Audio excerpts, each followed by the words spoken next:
It seems like robbers are getting more bold in this season of Vegas news.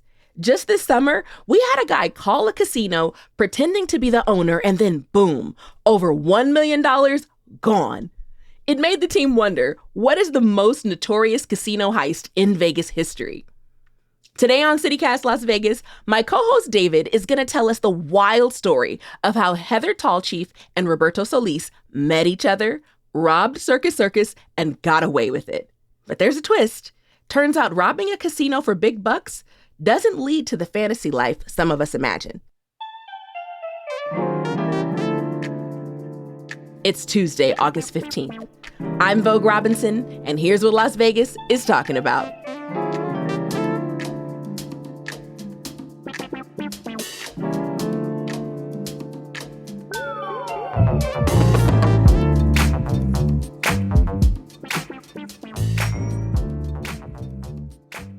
What's up, David? Are you ready to talk about crime?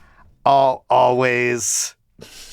That's going to be the commercial. Vogue and David talk about crime. True crime.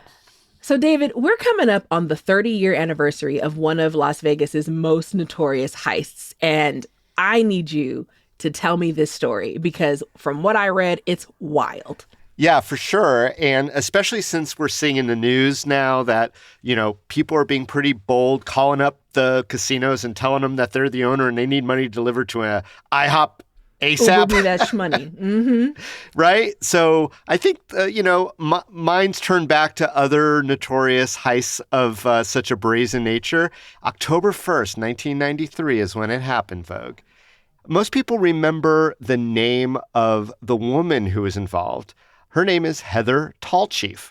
So she's 21-year-old. She was originally from Buffalo, New York, came from a real sort of problematic household, a lot of drug abuse and things like that.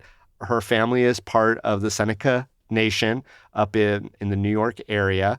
It's a rough house, right? Her mom leaves when she's young. Her dad's doing drugs. It's just not the greatest environment.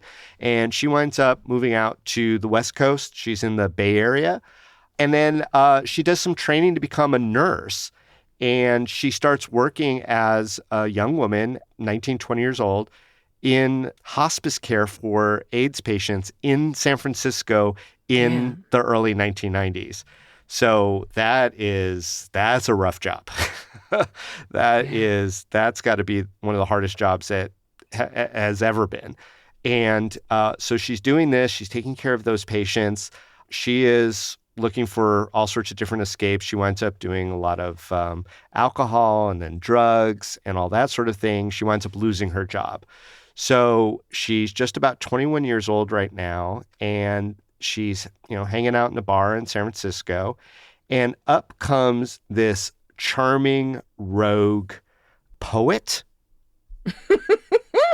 I'm telling you, who just kind of starts chatting her up. He's like 27 years older than her. And he, unbeknownst to her at the time, had just done a pretty significant stint in prison for murder. Wow. For a armed robbery of a armored truck that went sideways. And the company that he robbed was Loomis. Okay. So let's take Heather right there in the story. She's in the bar. She meets this guy, this handsome Nicaraguan fella. His backstory is interesting, too. So his family were political asylum refugees from Nicaragua. His father was a lawyer who opposed Somoza, the dictator of Nicaragua. And so they fled to the United States. And so he was raised in the United States. And as a young man, he got mixed up in some things. He was involved with this robbery. It went wrong. And he got sent to prison for life at Folsom, a notorious prison in Northern California. So while he, and by he, his name is Roberto Solis, when Roberto Solis was in custody, he adopted a nom de plume, a pen name for his poetry, and that was Pancho Aguila. And he became very prolific as a poet while in custody in the 1970s. And he caught the attention of some powerhouse publishers in the Bay Area. So Roberto Solis, a.k.a. Pancho the Poet, was petitioning the Pardons Board to get out of prison. Yeah, I was And, like, if he had a life sentence, how'd he meet Heather? well, that's the thing is he kept getting turned down by the prison board. And so finally, he rallied through his publishers, his poetry publishers, the literary community, to send letters to the governor to say, this guy's done his time. He is a valuable cultural asset. He promises he's going to go back to Nicaragua to try to get involved with the culture ministry down there. Let him out. I mean, it was a horrible mistake he made when he was a young man. He's done well over 2 decades in prison. Let him go. Word. So Hamilton, rode his way out. Yeah. We get to San Francisco. He meets Heather in a bar. Well, and Let's he's get to not crime. just... I need crime, David. Well, we're going to get to the crime, but here's the thing. Like, he's in the poetry scene. He's doing open mics in the Mission. He's doing the whole thing, right? He's interacting with people that we know. He also, I guess, was a little bit of a gambler. A little bit. And he was a little bit of a gambler. And he sort of seduced Heather a little bit and convinced her to move to Las Vegas with him. And they just go up and move. She had already lost her job as a nurse. Yeah. He was really super charming. Here's a little twist I'm going to throw out, and then we're going to get right to the crime. He is very into what she describes as sex magic. No. Yep. So what does they that go mean? back. Okay. So the way she tells the story is that she goes back to his house in San Francisco, and there's like tarot cards everywhere. There's little figurines and statues. There's vials of liquid. Some are white, some are red. And he's just into this whole mystic energy, the power of love and orgasm and manifesting things to happen through these rituals. It's a whole thing. Okay. This poor child. Okay. So they move to Las Vegas and they don't have jobs. And he's like, we don't need jobs. I got this.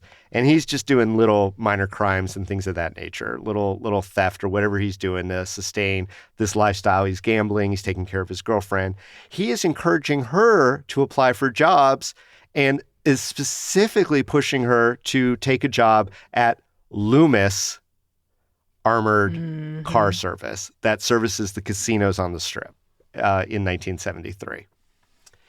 She goes in as this 21-year-old, no experience in this field whatsoever. Though, interestingly, and this is never, the Netflix documentary didn't get into it, and I've been trying to figure out where this thread sort of goes. She was highly trained in firearms by that point. Like, she was very proficient at firearms. So she gets hired basically on the spot by Loomis Security and gets made to be, wait for it, a driver of armored vehicles. Yeah. Wild, like right off the bat.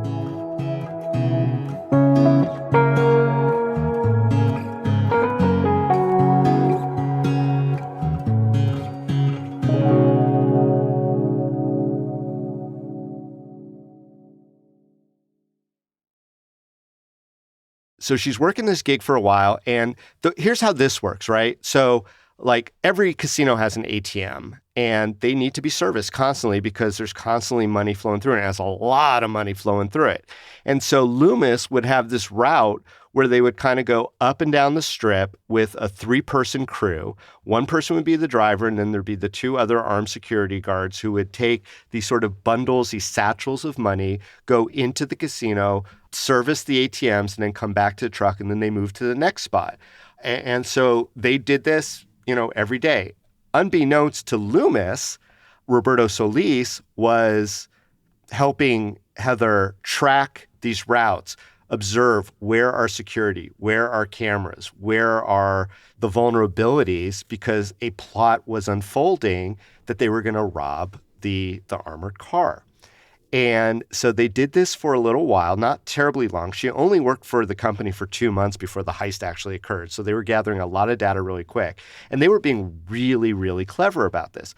So Solis had rented basically a warehouse garage space not terribly far from the first stop, which is where the heist happened. And I'll let you know where that was in half a second. And then they told the manager, we're a armored car mechanic service. Okay.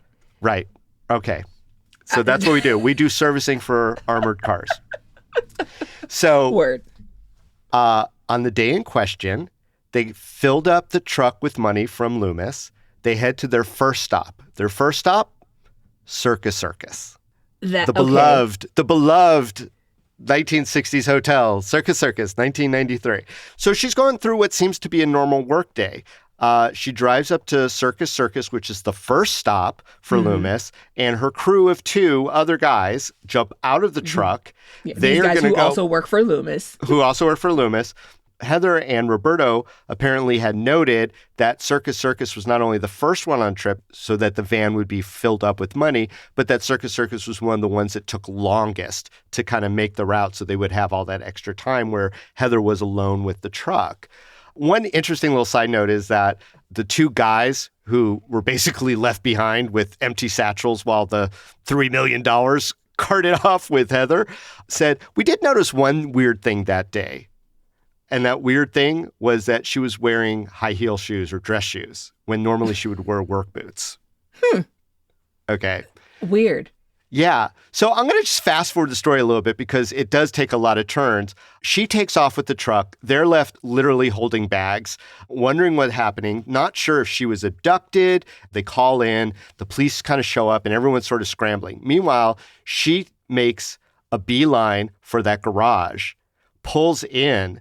They unload all the money, put it into shipping boxes, and then she gets out of her uniform. According to her, Roberto takes her gun, but, that's her version of the events. And he changes her into an outfit where she's dressed up like an old lady with a white wig, changes her eye color from dark eyes to blue eyes, puts her in a shawl, puts her in a wheelchair. Yes. And they have a charter jet waiting for them at the airport. And they drive to the airport. They stop off on the way to go to like a FedEx or whatever, like a shipping service, and mail out all the money, $3 million in the mail. Yes. Then they get on the private plane. Is it in one big box or is it in like separate, like 18 different boxes? Oh, it's like in 7 different boxes. That's a lot of 10s, 5s, 10s, and 20s, right? They left behind like $3,000 in the van in ones because they're like, that's a tip for the FBI when they come and look for that, right? They didn't need the ones. That was a little much. So they ship out the money to an unknown location. They hop on this private plane. They had already worked out like all these different fake IDs and stuff like that. And you got to remember, this is pre 9/11. This is pre 2001. Yeah. So flying in and out of places wasn't as much a thing as it is now. So they're on this private jet. They shoot to Denver. Okay. They get picked up by a limo. Then they get on a train. And then it's all planes, trains, and automobiles, and they are shooting up and back the country. They're like going past the destination you want to go to, and then they wind up back to New Orleans. Then they fly to Miami, and she's changing clothes all the time. And so I guess the whole thing with the dress shoes is that they would be more versatile they might be looking for somebody who would be in work boots. I don't even know. It just made it seem like they were more of rich people who would be getting these private jets and these limos. Right, because even that doesn't even make sense. Like, I'm curious how they had enough money put aside to book a charter bus, to book all of this travel from point A to point B to point A to point B. Oh, but well, I think that he had been doing these small little robberies, right, and then saving up the money to do the big boy, to do the big boy. That's what it seems like. Anyway, they wind up in Miami. They pick up the money. Unbeknownst to Heather Tallchief, she is 1 month pregnant with Roberto's child at this time. Oh, shit. She had no idea. So she pulled this off while she was pregnant. Not bad. Not bad. Not bad. So now they're in Miami. And of course, by this point, like the cops are all over it. It's all over the news. And I'm going to tell you, being here in 1993, it was all people were talking about every day. It was on the news every day. The reward kept getting higher and higher and higher. But here is the weird twist about this, Vogue, is that when they finally figured out that Roberto Solis was involved in because they had gone to her apartment, they had found a bunch of shit, they had found fingerprints, they had found a bunch of like fake brochures that sent the FBI all over the country trying to figure out where they were. So they totally they had this so wired in their minds, right? The FBI and the cops were always a step behind. They couldn't figure out where they were. But while all that is going on, they're making plans to leave the country, of course. Where do So, they go? well, here's the thing. They had misled the police to think that they were going back to Nicaragua, which is where his, family was originally from and everything. Instead, they wound up going to St. Martin in the Caribbean. They're hanging out there for a while. Roberto, God bless him, dirty poet, he's bringing other ladies around. Dirty.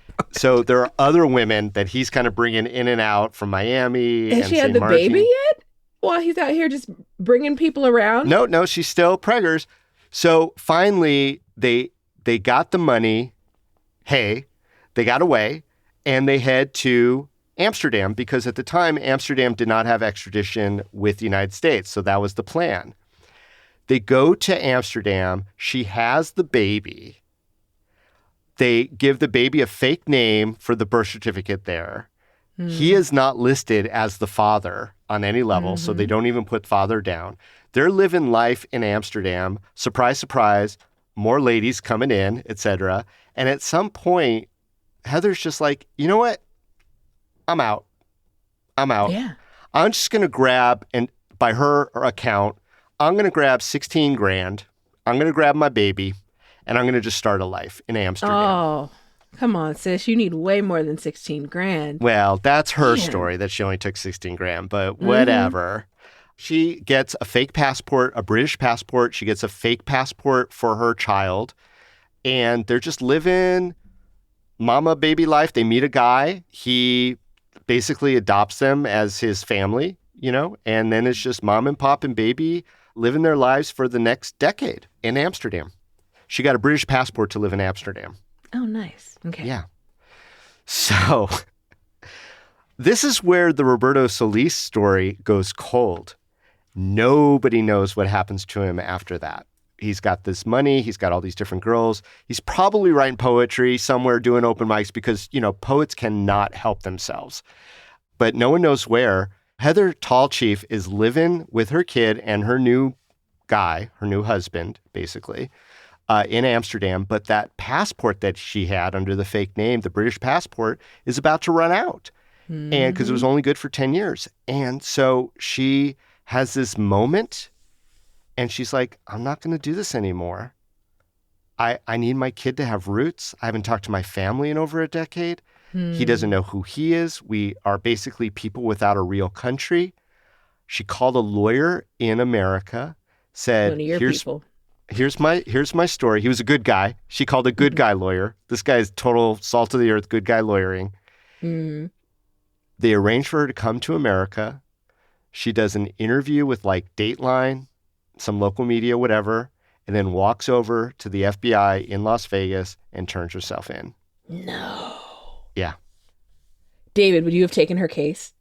100%. Actually, one of my friends was involved in her case, and also another really good guy who now is a federal judge. Nice. So, okay, she turned herself in. She turned herself in. What are the consequences then of her turning herself in? So, what'd they charge her with? And, did she get any fines or anything? Yeah, well, so she left her baby back in, who's now a preteen, back in Amsterdam.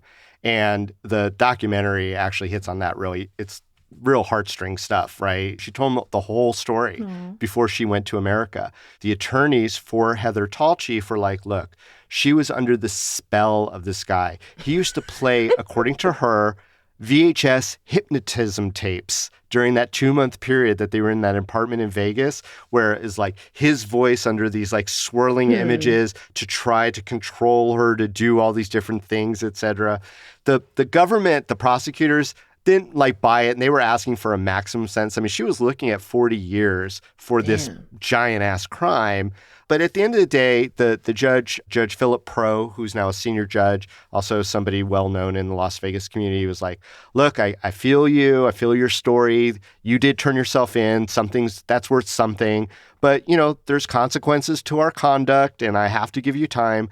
And he wound up giving her 5 years in federal custody. And then she wound up with 5 years of federal custody and 5 years of supervision once released. And then ultimately she was reunited with her family, and they're all living in America. And then I was looking up the court record to see when the last thing that happened was with the court. And then in 2017 was the last recorded entry in her court case. And the judge, at the time, Chief Judge Gloria Navarro, had ordered her to pay something like $2.7 million in restitution to... Mm-mm. Yeah, yeah. That doesn't make any sense to me, David. That's the part that irritates me, is if the amount stolen was about 3.1 million, she turns herself in. Why is, I feel like 1.5, like charge me like half. Go halvesies? Yeah. I'm half the crime team. The actual amount may be in controversy. I've seen it as low as 2.5 million. I've seen it as high as 3.1. It's still too close to 3. Yeah, well, that's the way the criminal justice system works, is trash. And it's not like she's ever going to be able to pay that back. There's a name for it. It's called joint and several liability. What job is she going to be able to get if she's expected to pay that off and still make a living for herself? Well, I'm going to tell you, she's back working in healthcare.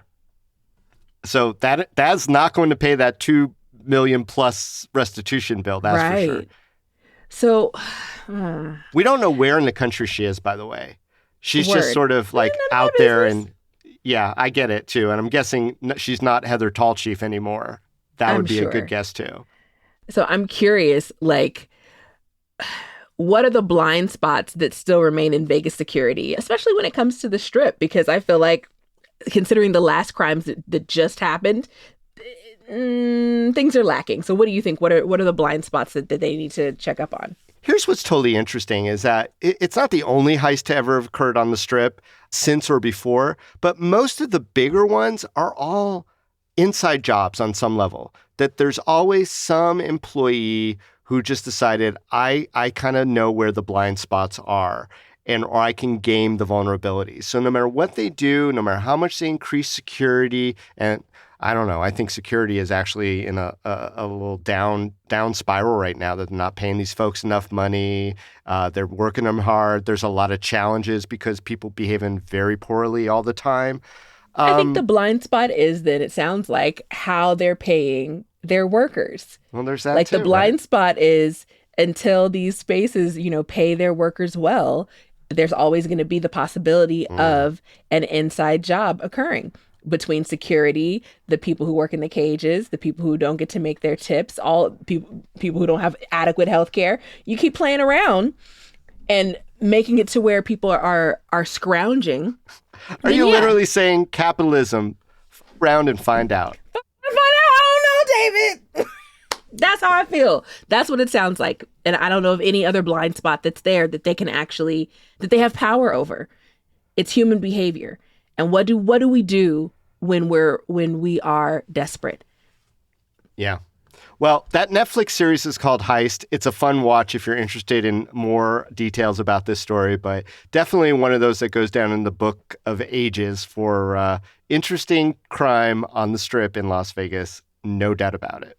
Mm-hmm. Thanks for filling me in, David. Until the next crime. Until the next crime.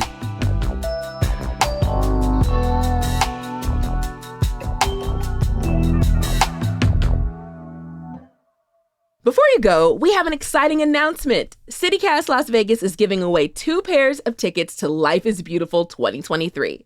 This giveaway closes on September 8th, so don't miss out on a chance for you and a friend to roam the downtown streets and see over 70 musical acts at our city's premier music and arts festival. Want to enter? Go to lasvegas.fm/LIB to enter, or visit social media at CityCast Vegas for all the details. Good luck!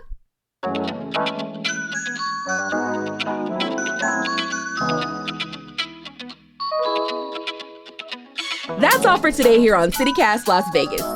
Leave us a review if you'd like to hear more true Vegas crime on the podcast. We'll be back tomorrow morning with more news from around the city. Take care.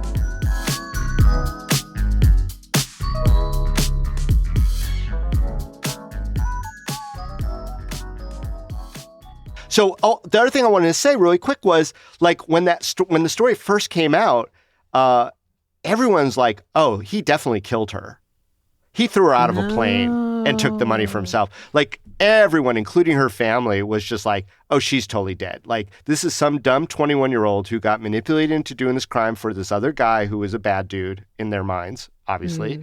I mean, he had done some prison time. I don't Anyway. Convicted for murder. I was like, convicted I murder. mean, convicted for murder, sure. But also, like, David. he definitely killed her. Everyone was like, he definitely killed That's her. what So people when thought. she shows up, like literally out of the blue, 12 years later,